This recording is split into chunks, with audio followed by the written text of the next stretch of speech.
Surat airport પરથી 6.18 કરોડ રૂપિયાના 17 kilo 8 ગ્રામ પ્રતિબંધિત હાઇડ્રોવીડ ઝડપાયો હતો।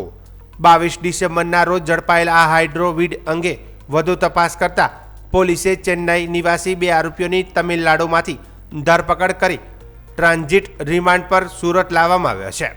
ક્રાઇમ બ્રાન્ચની તપાસમાં સામે આવ્યું હતું કે આ આંતરરાષ્ટ્રીય ડ્રગ નેટવર્ક ચેન્નઈ અને બેંકોક વચ્ચે સક્રિય હતું। પોલીસ મુજબ છેલ્લા 2 વર્ષથી આ ગેંગે વિવિધ શહેરોમાં હાઇડ્રોવીડની સપ્લાય કરી રહ્યા હતા। इन्फॉर्मेशन के आधार पर क्राइम ब्रांच के इंस्पेक्टर और उनकी टीम के द्वारा एयरपोर्ट पे रेड की गई थी। एयरपोर्ट से दोनों को, जब फ्लाइट लैंड हुई, इन दोनों को पकड़ा गया, उनका लगेज चेक किया गया तो उसमें से 17.600 ग्राम जितना हाइब्रिड वीड मिला, जिसकी करीबन मार्केट वैल्यू 6.18 करोड़ जितनी होती है।